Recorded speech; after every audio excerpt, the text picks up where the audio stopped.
Bismillahirrahmanirrahim. Assalamualaikum warahmatullahi wabarakatuh. Alhamdulillahirabbil alamin. Salatu wassalamu ala asyrafil anbiya'i wal mursalin. Rabbi shrah li sadri wa yassir li amri wahlul 'uqdatam min lisani yafqahu qawli. Alhamdulillah, saudara-saudaraku sekalian, pada pagi hari ini masih berkesempatan untuk bisa bertemu langsung dengan salah satu tokoh yang bagaimana bisa sampai terjadinya pembangunan Masjid Nurul Islam Kulikapa. Nah, ini saya bertemu dengan salah satu tokohnya. Maaf Pak, kalau boleh tahu siapa namanya Pak? Saya nama Haji Muhammad Tengah. Nah, jadi ini tokoh pembangunan Masjid Nurul Islam Kulikapa pada masanya.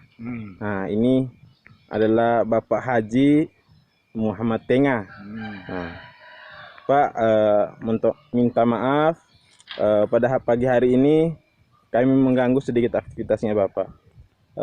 Begini Pak, mungkin kita akan sedikit berbincang-bincang tentang bagaimana sih proses pembangunan Masjid Nurul Islam Kulikapa ini. Jadi, Assalamualaikum warahmatullahi wabarakatuh. Waalaikumsalam warahmatullahi wabarakatuh.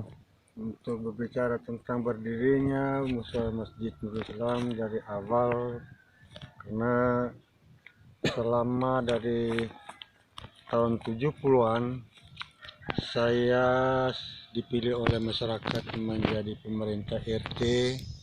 Sesudah itu di tahun 80-an saya juga dipilih menjadi pengurus agama, sekaligus saya sebagai guru ngaji untuk belajar anak-anak baca Al-Quran. Nah, di waktu itu saya sudah punya pemikiran bahwa anak-anak sudah bisa baca Al-Quran, sudah bisa sholat.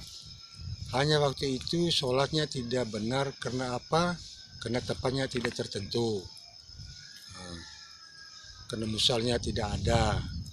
Setiap tahun kalau ada bulan Ramadan, selalu sholat tarawihnya di halaman-halaman rumah.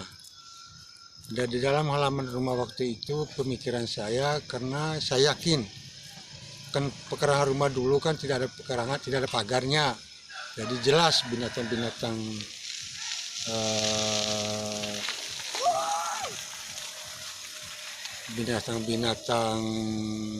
yang haram biasanya tai-tai di tempat-tempat itu, baru malamnya datang sholat di situ. Kan alasnya pakai tikar-tikar yang tidak memungkinkan waktu itu, hanya ya termasuk hanya mau ibadah saja. Maka di tahun 89 saya dipilih oleh rakyat untuk menjadi pemerintah lingkungan. Disitulah saya mulai ada pemikiran saya harus berdiri ini satu musalah, agar supaya jamaah atau umat sholatnya bisa agak baik. Karena apa? Karena ada rumah musala. Nah, hasil dari itu saya punya pemikiran, karena setiap waktu saya selalu pikir karena masalah jamaah, maka saya undang tokoh-tokoh masyarakat, tokoh agama di lingkungan Kulikapa bersama pengurus agama. Kami memusyawarahkan. Waalaikumsalam. Kami musyawarahkan tentang bagaimana cara berdirinya ini musala. Jadi hasil musyawarah waktu itu, salah satu tokoh agama yang bernamanya Bapak Abdurrahman Benar almarhum, dia bicara langsung sama saya sebagai pemerintah. Dia tanyakan, menurut Bapak rencana musala ini bagaimana cara berdirinya? Saya berjawab, saya bilang saya maksud biar kita pakai tiang-tiang biasa, pakai dinding-dinding biasa. Karena apa?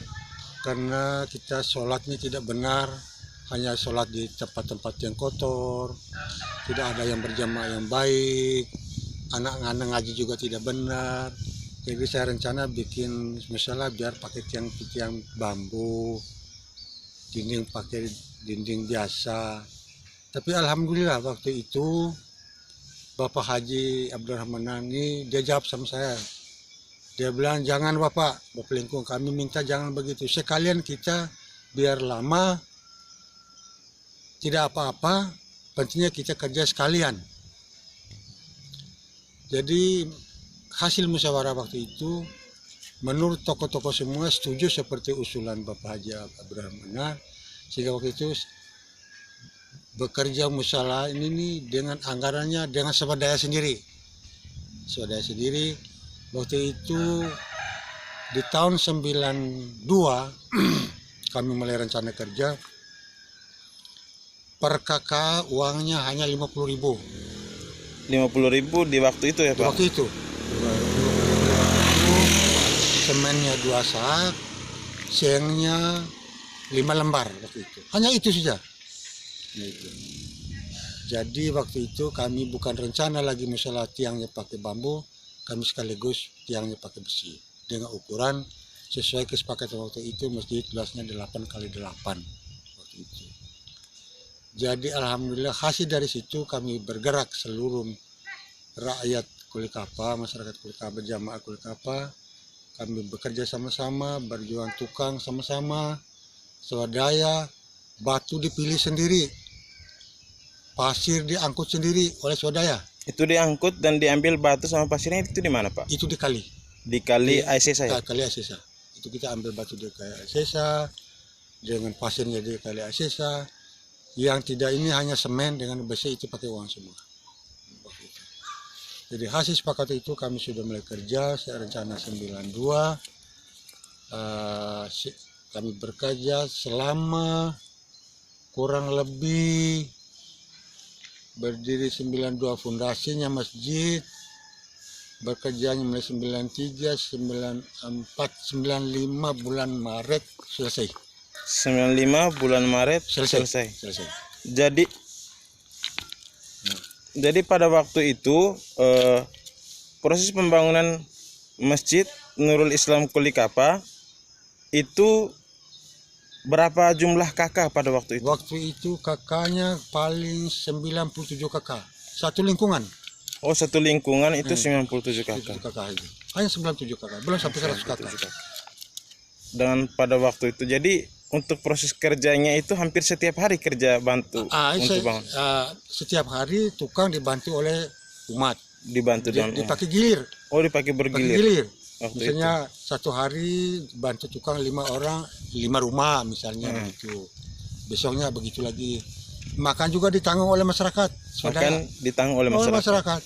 Misalnya hari ini kerja 5 orang yang bantu, 5 orang itu termasuk makan juga dengan tukangnya. Kemudian Pak, sumber dana pada waktu itu dari mana saja Pak? Sumber dana waktu itu dari masyarakat. Menurut saya waktu itu hanya jual bebek. Jual ayam, ada juga jual beras, tapi kadang-kadang juga ada hasil, kadang-kadang juga tidak. Ada jual kambing juga waktu itu. Nah, tidak ada yang perusahaan yang bantu, tidak ada. Jadi jual bebek waktu itu dengan harga berapa Pak? Oh, harga waktu itu hanya 10.000. 10.000 waktu itu di tahun 92. 93 itu 10.000. Ada yang 5.000 bebek waktu itu. Pada waktu itu siapa tokoh-tokoh pembangunan? Jadi waktu itu tokoh-tokoh yang direncana pembangunan, jadi ada yang termasuk daftar panitianya itu masih ada datanya, hanya saya ingat. Saya kepala lingkung sebagai penasihat dengan Bapak Haji Abdurrahman Anar juga sebagai penasihat ini nih, penasihat pembangunan. Ketua panitia pembangunannya Bapak Umar Roma, sekretarisnya Askari Samsudin, Bapak Askari Samsudin. Sekretaris pembangunan. Dia seksi dana RT hati waktu itu. Bendahara kalau salah ini Usman Prani ini bendaharanya waktu itu. Usman ini Usman Gogong nih. Usman Gogong. Itu bendaharanya. Waktu sekretarinya Askari. Itu bendaharanya dengan tokoh-tokoh lain Abdullah Baikara, Nurdin Tiba sebagai seksi apa waktu itu. Itu kebersihan tuh, seksi kebersihan tuh ada itu kakak Zainuddin Duani. Bapak Halib Dalah, Bapak Husin Jambo waktu itu termasuk itu sudah mereka. Bapak Hatip Mustahwada, Itu khatib dulu hanya satu orang, bukan satu dulu. Khatib itu satu orang. Satu orang aja pengurus agamanya bagus. Udah ada semua hanya bagus. Nah, dari panitia pembangunan pada waktu itu di tahun itu kenapa sampai bisa dijadikan tanah ini sebagai tempat atau lokasi pembangunan Masjid Nurul Islam Kolikapa? Jadi terima kasih tentang masalah lokasi atau tanah ini.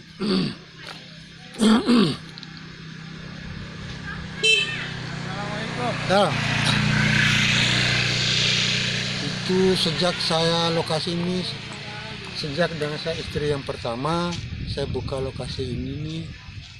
Waktu itu kami sudah niat bahwa sedikit kami sudah niat bahwa untuk wakaf. Karena waktu itu saya sudah jadi pemerintah. Saya jadi pemerintah sekaligus saya niat untuk wakaf. Sesudah itu, waktu itu saya sudah niat wakaf. Kemudian hari mau rencana bangun lokasi, Bapak Zainuddin Lando dia wakaf lagi, ditambah lagi. Jadi ukuran waktu itu saya mungkin 10 kali 10, dia 8 kalau tidak salah waktu itu. Wakaf tuh. Waktu rencana itu ya. Itu dari kami niat wakaf sedang mulai tahun 90-an. Sejak tahun 90-an. Itu sudah kami rencana, saya sudah niat mewakafin sana. Untuk bikin musola waktu itu. Niatnya kan musola. Ya. Dulu waktu itu niatnya musola. Niatnya musola. Tapi kemudian hasil musyawarahnya bukan musola sekaligus kerja bangun yang bagus. Kemudian di tahun 95 bulan Maret kami resmi menjadi bukan musola, menjadi masjid. Kenapa sampai bisa dibangun masjid di sini? Kemudian memang dulu masjid atau jarak dari kampung ini menuju masjid yang terdekat tidak ada ya Pak? Tidak ada. Jauh, Baitur Rahman jauh. Baitur Rahman. Jauh. Pada waktu itu ya Pak? Waktu itu. Sehingga memotivasi masyarakat untuk membangun musola waktu itu. Niatannya musola, kemudian hasil kesepakatan bukan musola menjadi masjid. Menjadi masjid. Karena ada bangunnya sudah cocok menjadi masjid. Menjadi masjid. Nah, jadi resmi masjid ini sekitar tahun berapa Pak? 95 bulan Maret. 95 bulan Maret. Sekaligus kami undang yang waktu itu mau diresmikan, termasuk kepala urusan agama kecamatan dengan imam besar Baitur Rahman dan tokoh-tokoh seluruh umat Islam di Ambai. Resmi ini masjid. Kepala KUA waktu itu kira-kira siapa ya Pak? Kepala KUA waktu itu kalau tidak salah Pak Ismail atau Pak Umar Bakri barangkali waktu itu kalau tidak salah. Oh iya. Antara itu. Oke, yang resmi ini. Hanya resmi masjid ini. Resmi masjid sekaligus meresmikan pengurus masjid imamnya. Imamnya. Nah, pada waktu itu siapa imamnya yang pertama imam kali? Yang pertama seluruh kesepakatan waktu yang kita sini, imam yang pertama adalah Bapak Abdurrahman Benar. Abdurrahman Benar. Itu yang imam pertama. Imam pertama. Wakilnya saya, wakil satunya Bapak Ahmad Lee, wakil keduanya saya. Wakil dua Bapak sendiri. Wakil tiganya Bapak Halib Dalla. Wakil tiganya Bapak Halib Dalla. Itu yang imam. Jadi sesudah resmi ke masjid, jadi waktu itu ada pertemuan di masjid tepatnya pas hari Jumat. Sekaligus waktu itu sholat Jumatnya kami sholat Jumat imam pertama waktu Bapak Haji Bapak Imam Masjid Baitur Rahman Haji Husain Manitima. Haji Husain Manitima. Itu yang dia melaksanakan sholat Jumat pertama masjid ini. Sholat Jumat pertama. Bapak masih ingat kira-kira siapa imam dan pada waktu itu pertama kali dan juga muazin pertama kali pada waktu itu? Itu imamnya Bapak Haji Husain, khatibnya Bapak Kuah kalau tidak salah waktu itu. Bapak Kuah. Sedangkan muazin waktu itu salah satu jamaah waktu itu. Salah satu jamaah. Kalau tidak salah Askari atau siapa waktu itu yang muazin ya. Banyak kepala urusan agama waktu itu kecamatan dia. Hanya imamnya Imam Haji Husain Manitima. Dia imam, dia doa dan seterusnya. Itu yang sholat pertama. Sholat pertama. Sholat pertama di hari Jumat resmi, sholat Jumat pertama di Abah sekaligus kami langsung sholat fardu. Langsung sholat fardu. Setiap hari. Ber- Dengan berkah itu waktu itu jamaah itu banyak. Pada waktu itu Banyak, jadi penuh. masjid penuh, laki-laki perempuan.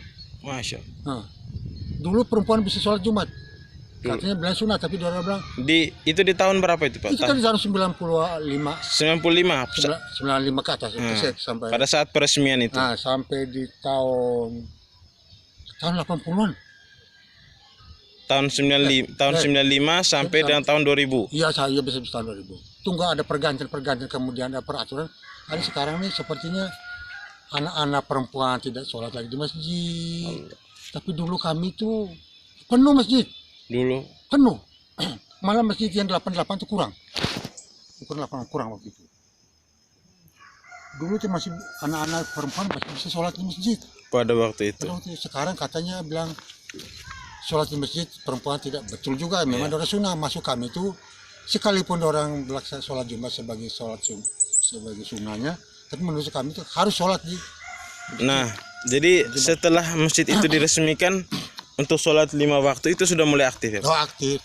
Sudah mulai Sudah aktif, pengajian aktif, baca hari raya Islam aktif. Hari Raya Islam aktif. Aktif, baca debanya aktif, ngaji aktif, Ngaji bulan puasa terus aktif, terus aktif, rame, bagus.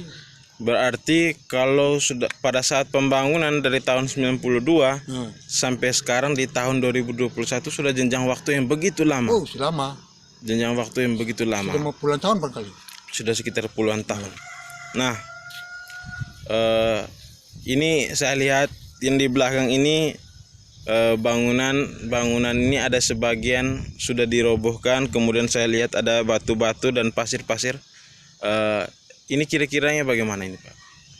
Ini Apakah ada rencana rehab atau seperti apa ini Pak? Oh, ini sesuai sepakat jamaah sekarang bahwa masjid ini kita karena tidak layak lagi, dan kedua karena jamaah makin banyak dari hasil musyawarah ke ketua takmirnya dan panitia dan seluruh bahwa masjid ini harus diperbarui kerja baru. Jadi material ini kan panitia punya urusan, sudah materi saya. Hanya sekarang kami masih menunggu kapan panitia mau melaksanakan ini, membongkar ini masjid yang ini sekaligus kerja baru. Nah, karena kami sebagai tokoh harus tekani kepada panitia dan kami dan seluruh bahwa kalau sudah bongkar harus kerja kembali. Cepat kerja kembali, jangan terlalu lama. Begitu, itu konsep kami begitu. Apa harapan Bapak kepada para panitia, juga kepada para umat jamaah yang ada di Kolikapa, bahkan di luar dari Kolikapa ini? Jadi harapan saya yang paling utama kita berdoa bersama. Doa bersama kepada Allah SWT.